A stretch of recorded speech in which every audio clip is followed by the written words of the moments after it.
Hello, ladies and gentlemen, and welcome back to another year of the Daily Friend Show. I hope you all had a wonderful end of year, new year, and we will be getting into the news of today. I am Nicholas Lorimer. Today we're going to be talking a little bit about the new Umkhonto Party, the Taiwan elections, which were held very recently, a little bit about where the American presidential race is sitting at, and if we have time at the end, we're going to talk about the Red Sea Pirates. Let us begin today by introducing our guests. We have Chris Hattingh. Chris, how are you doing? Hi, Nick, Hermann, compliments. If we're still allowed to say that, I don't know if we'll be kicked off just for that. Looking forward to what this year has in store for us, good or bad. It's going to be an interesting year. Indeed, it's going to be an extremely eventful year politically, with lots of elections going on all around the world in very important countries. Of course, we've got South African elections, which are probably going to be in May, we think. But there are also going to be elections in India and the United States. I'm also joined today by Mr. Hermann Pretorius. Hermann, how are you? I'm well. I must say, it surely is an interesting time to be in our line of work and trying to figure out what's going on. Because at this stage, I mean, if anyone has any ideas, I'm completely open to them. Yeah, no, it's going to be a little bit of a crazy year, I think. So expect the volume of noise in media, on social media, just everywhere to be rather large. But let's start off with the last bit of noise I think we got in South African politics last year, which was on the 16th of December. A new political party was launched called the Umkhonto Party. That party is kind of interesting in that it is essentially a political party which puts on all of its advertising material, and at the sort of center of it, Jacob Zuma, who is very loudly and clearly not a member of the party. He still says he is going to remain a member of the ANC unless they kick him out. So that's a little bit weird. But my initial thoughts on seeing this political party was that while Zuma certainly has a name and he does have some strong support still in the country in some areas, it's pretty limited. The guy is old. He's pretty unpopular with the vast majority of South Africans. But and I thought that outside of KZN in particular, his party really isn't going to do that well. I'm starting to maybe a little bit doubt myself, however, though, because I've seen, firstly, that they seem to be relatively organized in their campaigning, at least on the sort of first glance, compared to a lot of other new parties. They also clearly have some sort of idea of how to build like a campaign website and stuff. I was actually looking at the website today. It's very similar in a lot of ways to the EFF's website, which I think is an interesting angle of this whole thing. They've got a membership oath declaration, which you can take online. If you give them 10 Rand, you can become a member. And you say, and I'll read some of this because it's got quite striking language. I solemnly declare that I will abide by the aims, objectives, and radical policies of Umkhonto Sizwe as set out in the Constitution of MK. I voluntarily joined the MK without any motive of personal gain or material benefit, and understand that I'm not entitled to any positions or deployment. It goes on to talk about that they will defend the proud and militant legacies of fallen heroines and heroes, to work towards a South Africa that belongs to all who live in it, defend the African revolutionary tradition against all forms of tendencies that promote hatred, division, underdevelopment, corruption, and social discords. And they also talk about defending what they call the cardinal pillars of their political program, which is the exact same language that the EFF uses. They talk about their 7 non-negotiable cardinal pillars, and they also Umkhonto Sizwe talks about that. So while they also when the party was launched, their leader said that the party had sort of come out of nowhere because, quote, due to the toxic atmosphere caused by our captured media, judiciary, and other arms of the state, it was necessary to conduct these discussions underground. And we will be sharing more details with the nation. They also weirdly are retweeting all sorts of strange things from their social media accounts, including a picture which has the EFF on one side and Umkhonto Sizwe on the other, and it says the youth will be captured by EFF and Umkhonto Sizwe will bring the elders. Kind of an odd way to campaign for your political party, but anyway. So as I said, my initial thoughts are that this party is a little bit maybe overhyped, but I do think in politics there can be a sort of a bit of a self-fulfilling prophecy sometimes, which is a party can be overhyped initially, but that hype actually generates the buzz it needs to get somewhere in the electorate. And you get this kind of thing from the SABC had an article today saying ANC apprehensive about MK party's impact ahead of elections. And that's according to an analyst they asked. I don't know. Herman, let me start with you. Do you think the MK party is going to be particularly important? What do you make? Well, firstly, I sort of dropped my very solemn oath-like hand when you said anyone signing up to the party can't be expecting positions or cadre benefits, in which case I just thought, well, I'm not signing up. So, I mean, I'll have to cope with that disappointment. So it's my initial thought, somewhat like yours, was, oh, well, there's another gimmick, there's another spiel. But I'm sort of withholding judgment until the 3rd and the 4th of February. That's the next registration weekend, where you'll see the next step of the parties showing what their logistical machinery can do. If MK manages to register some voters, then I'd be impressed, I'd be surprised, but I'd also have to come to the conclusion that it is a legitimate political party. It wants to gain support, it wants to win votes, and it wants to send a delegation to Parliament. However, I think that is unlikely. What strikes me about this is you shouldn't see this without Zuma. They certainly don't see themselves without Zuma. And this is a man who has perfected the Stalingrad strategy, not just legally, but also politically. He has managed to survive by strategically making himself both aggressor and victim. To my mind, I think this is part of that strategy. This seems to me to be a preemptive poisoning of any debate about Zuma's future in the ANC. If they now take action against him or he is prosecuted, he builds up this bank of perhaps not overwhelming, but certainly not insubstantial public support, where he can further this argument, this narrative of political martyrdom. And we've seen this develop over the last few years, where Zuma has become, he was the guy who wanted to take aim at white monopoly capital and really roll out the populist plan for South Africa's poor black population. And this seems to me to form part of that narrative that he is trying to craft in terms of a defense of his reputation. The ANC or whatever, the state can't take action against him because he is now building himself up to be yet another political martyr, or another opportunity at being a political martyr, but this time electorally. If the ANC takes action against him, it'll be, it was because they didn't want to listen to me, and I was speaking on behalf of the black poor people of South Africa. So to me, it is a bit Stalingrad strategy, just keeping your opponents guessing. And I think it was the military strategist William Boyd, American guy, who talked about interrupting your opponent's OODA loop, OODA. Because in military warfare, especially as a fighter pilot as Boyd was, you observe, you orientate, you decide, and you act. That is the order in which you as a fighter pilot, that's what determines what happens next. And Boyd made this argument that strategically and tactically, you always want to interrupt your opponent's OODA loop. If they've observed, make them observe again. If they've orientated themselves, make them orientate and observe again. If they've decided, make them OOD again. If they've it's this idea of never allow your opponent to fulfill their OODA loop. And I think this is textbook political OODA loop interrupting from Zuma. He is doing the unexpected in a way, and he is stirring just enough quat to keep his opponents off kilter.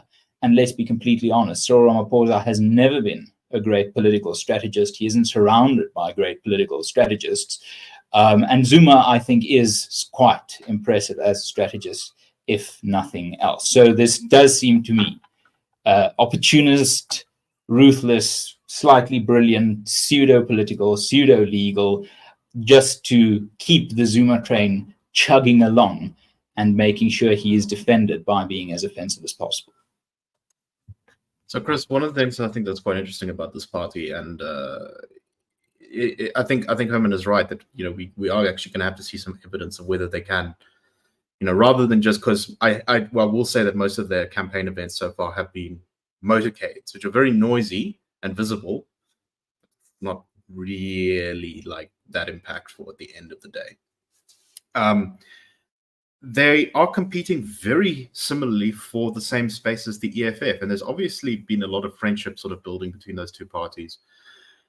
I wonder whether this might sort of backfire on that sort of ideological block and end up just dissecting the sort of radical, angry vote that does exist in South Africa. It's not a huge portion of the electorate, but it is enough of the electorate to give the EFF their sort of 10%. This may end up taking from the EFF as well. I don't know. What do you think, Chris?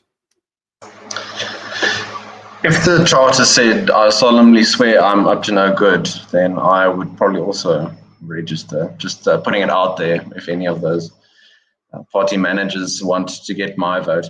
But in all seriousness, what we see in our polling is how Zuma is such a polarizing figure. So a lot of South Africans really like him, but at the same time, many despise him. So maybe trying to play on that element just to be clear on that point, way more dislike him than like him. Yeah. Compared to other political leaders, he is at least in the public psyche. So whether you like him or not, he's in the South African psyche, if such a thing could be quantified. So maybe he's trying to play into that where he's going to be in the conversation regardless, and whatever the ANC needs to get maybe near that 50%, okay, then we'll give him whatever he wants now, a really quiet retirement, all that kind of thing. On the other hand, as you mentioned with the EFF, where they could play some sort of kingmaker role. I know a lot of polling has them around 11, 13%, maybe underpolling them slightly, just given how well they have done for a young party, and also just that sort of sense of frustration that there is, that the party could also represent a vote. It displays your frustration with the ANC. It's not necessarily that you're voting for the EFF, but you're not going to vote for another party to display your frustrations with the ANC. You're going to vote for the EFF. Could the EFF then combine with the MK party and be the sort of protest vote, quote unquote? So I think there could be an element of that as well. All in all, I find it quite gratifying, because it's yet another thing for the NEC of the ANC to try and deal with in whatever way. So for someone like Fikile Mbalula, the Secretary General, who's done such a sterling job in every single portfolio in which he's been, this is now yet another thing that he has to get on top of, along with the basic campaign work, the machinery before elections. That is the much vaunted ANC machinery is very good before elections. This is another thing on top of the ANC shoulders that it has to deal with, and does that over time, just chip away slowly but surely. I don't think it's the one thing that leads to the ANC getting 40%, for example, but it chips away at the focus, at the priorities, at that sort of thing. And in that bigger picture, I see it as a good thing. Right, and the ANC is going to be under attack from both sort of more centrist opposition parties, of which not only is there relatively good polling for a party like the DA, but there's also lots of other new parties on offer. They're now also going to have to fend off a new attack from that sort of far left, from their more traditional voters, which I think for them is going to be a very difficult mountain to summit. It's because they're going to be pulled in all directions. Sorry, Hermann, you were saying? Yes, and adding to that, if I were the IFP, I would also be somewhat nervous. The IFP, I mean, Zuma over the weekend, I think, announced or indicated that he is interested in returning to political leadership at a church. So for many years now at the IRR, we have been discussing this scope for, black conservatism in South Africa. There's a real risk that the IFP would be, at least in KwaZulu-Natal, where they get 90% of their votes, would be the natural vehicle for people who voted ANC for socioeconomic benefit that we saw around, 2000 to 2007, and that the IFP's resurrection was built on those previously, that in the 90s, these were IFP voters who then became ANC voters, and the IFP might have been banking on those voters returning to the IFP in the upcoming election. If those voters have another option on the ballot, that might harm the IFP's ability to reconsolidate the Black conservative vote, especially in KwaZulu-Natal. So I'd be nervous if I were the EFF, as Chris says, because, you know, it might backfire on them. I'd be nervous if I were the ANC because there's another ingredient in the mix, and I'd be nervous if I were the IFP because I might be losing my socially conservative vote that I've been counting on returning. I think that last point is pretty solid, and you can see how Zuma is actually emphasizing a lot of those things and stuff he's been talking about for a while now. He's saying things like, you know, criminals have too many rights. He would know, but beyond that, there's this sort of, as you say, he's talking about churches. He's like saying we must bring God into things. We must go back to dealing with problems simply. We must get it appeals very much, I think, to that kind of populist conservative mindset, which is quite widespread in South Africa, and is in many ways not, I think, fully tapped into. The ANC has managed to win a lot of those voters for a long time, but I think its sort of far left policy offering is actually not really that appealing to a lot of those people. Okay, let us move on to the next topic. We're going to be talking about another important set of elections that was the recently held on the 13th of January Taiwan elections. So Taiwan is, of course, one of the most important countries in the world. I think it's got the 20th biggest economy in the world, something like that. It's also one of the world's major flashpoints for potential conflict between the United States and China. China claims that the island is part of its territory. Taiwan says that it is independent, and this has been the case since 1947, pretty much. Okay, so the election, there were three main parties: the Taiwan People's Party, which is a relatively new party that is quite populist; the Kuomintang, or the KMT, which are the Chinese Nationalist Party, the old ruling party of Taiwan, and they are traditionally more friendly to China, but it is worth noting that no political party in China, in Taiwan, actually supports unification with China, or at least none of the major ones do. And then there is the current ruling party, the Democratic Progressive Party, that's sort of a center-left party. They, in accordance with what the polling suggested would happen, won the presidential election. They did lose votes to the newcomers, and they didn't have as strong as a showing as last time, but this means that Taiwan's president is going to remain in the hands of someone who is much more anti-China. The legislative elections were a little bit more complicated, with the DPP losing a number of seats. I think they lost 10 out of, they've gone now below having a majority, and the KMT is now the biggest party, I think, having one more seat than the DPP. This does mean, however, that there's going to have to be a coalition government. There are only three parties in the Taiwanese parliament because they have quite a high threshold, I think, of about 5%, and a mixed member constituency system, but that's not particularly important. Chris, what do you make of this? I suspect that China is not going to be too pleased with this result. I know that the Chinese government is traditionally much more hostile towards Taiwan whenever the DPP is in power in the presidency. And this is not a great result for them. Yeah, and in the context of China's slowing economic growth and prospects for really resolving their property, not a crisis as yet, but issues around pumping way too much liquidity into property, also around just depressed consumer spending, consumer activity, consumer demand. That sort of thing places more pressure on the central government to do something, to act, to look in charge, to take charge of sort of the global situation and lead sort of the glorious China, as they've tried to portray, at least for the last 5 years, with President Xi Jinping implementing wide-scale reforms, in his view, also purging a lot of the government apparatus, the military, all sorts of other avenues of the state from those that are deemed not loyal enough to the party.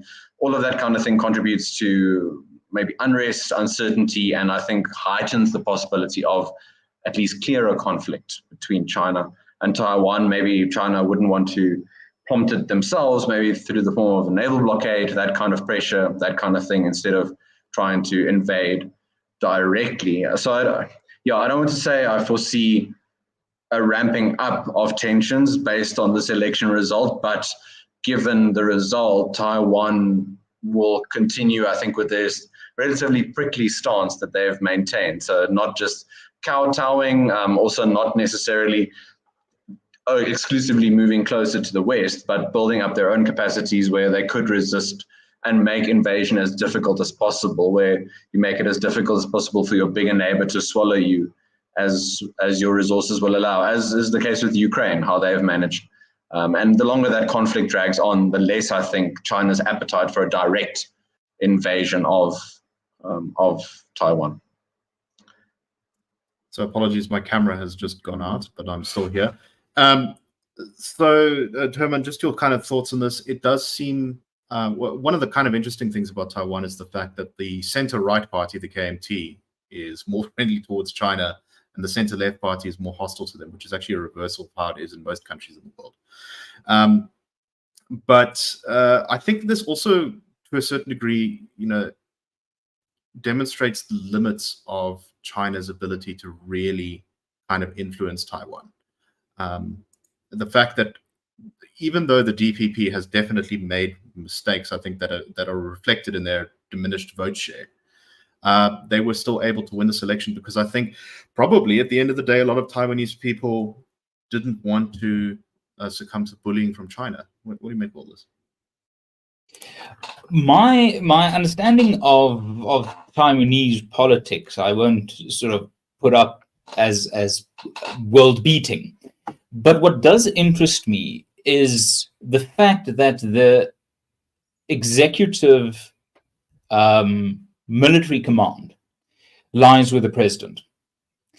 And if we take within the context of the last few years, especially the AUKUS agreement with Australia, the UK, and America, the question then becomes almost what infrastructure is available to deploy in the Taiwan Strait for deterrence, because China, any invasion by China would have to happen across the Taiwan Strait.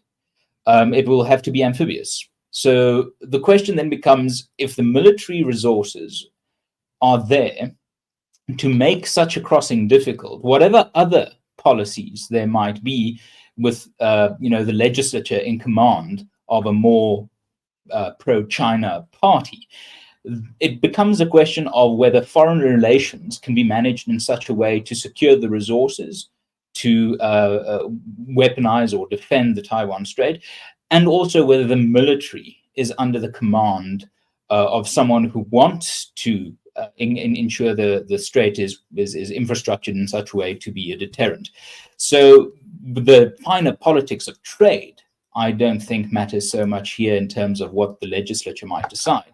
For me, it is very, very interesting that foreign relations and commander-in-chief duties rest with the president, and that has been won by a relatively anti-China stance. So I'd be nervous if I were the Chinese, because the American naval technology, sophisticated sea mines that can be, plunged at the ocean depth and then brought up to deter any amphibian and invasion. Is that the correct word? Is something that the president has control over. So that's what I would be looking out for. Okay, Chris, any final thoughts on this before we move on? I need to add, it's sort of, the IMF, they published a paper earlier this year coining the phrase geo-economic uncertainty, and this idea of not just countries that are geographically distant from each other, but that geo-economic distance. So this kind of thing to me in 2024 ratchets up the potential, at least, for various tensions between countries. And the big takeaway is the negative impact on developing and emerging markets like South Africa. If that global environment has more tension, it means lower investment, lower opportunities for investment. So how do we set ourselves apart in that regard? Once more, the challenge there for South Africa. No, definitely. I've seen some research, the number usually thrown about, if there was actually a conflict between China, Taiwan, and the United States, it would reduce the world's GDP by something like 10% in the first year, which is, let's just say that would not be good for the South African economy, to put it mildly. But anyway, okay, so we've Nick, yeah. Just on that, the tragic thing is that it also brings opportunity. For centers of labor and where production might have to shift to and resource enrichment. So right. The real tragedy is that if such a calamity, or if there were a Taiwanese military development within the next 10 years, it would be a net negative, I think, for countries like South Africa, because we wouldn't have had the ability to capitalize on especially changes in global supply chains, on which Chris is, of course, an expert, and recently wrote a quite brilliant piece about the Red Sea. Right, exactly. So, this is one of the reasons why South Africa actually has quite a lot of advantages, because we're so far away from many of the conflict zones of the world that if we got some of our policies right, we'd be in a position to take advantage of difficulties, shall we say, in other parts of the world. Okay, so we've gone a bit long, so I think we're going to be quite short on this one. Today is the first primary, or caucus technically, in the United States presidential election, where the two major parties are going to choose their candidates. The Democrats are complicated. They've shifted their calendar around. South Carolina is going first, unlike usual. So I'm not really going to talk about those. But the Republican Party is having its nominating contest. And it looks like Donald Trump is pretty far ahead of the competition. He's polling regularly in Iowa between sort of 48% at the low end and 55% at the high end. Most of his competition is very far behind him. He's only really got two major opponents at this stage, those being Nikki Haley and Ron DeSantis, although Nikki Haley has been going up in support for the last couple of weeks, months, whereas Ron DeSantis seems to have been declining. So very briefly, Herman, without elaborating too much, when we get the results, probably Trump victorious in this first primary? Probably Trump victorious, getting the most votes. The key will be whether he crosses the 50% mark or not. If he gets more than 50% of the votes in Iowa, and he gets more than 50% of the votes in New Hampshire, we're looking at a pretty, I think, straightforward cruise to a Trump nomination. If he dips below 50% in Iowa, which would be highly unlikely but not impossible, and Nikki Haley comes within striking distance of him in New Hampshire, then the ball game changes. But as things are, I'd say 90% chance of a Trump nomination from the Republican Party. That falls perhaps to a 70% if he doesn't get above 50% in Iowa. Yeah, I think I'm pretty close on that one as well. Chris, do you agree, disagree? What do you think? No, I'm in agreement there. I don't see it. That doesn't mean it won't happen, but I don't see it.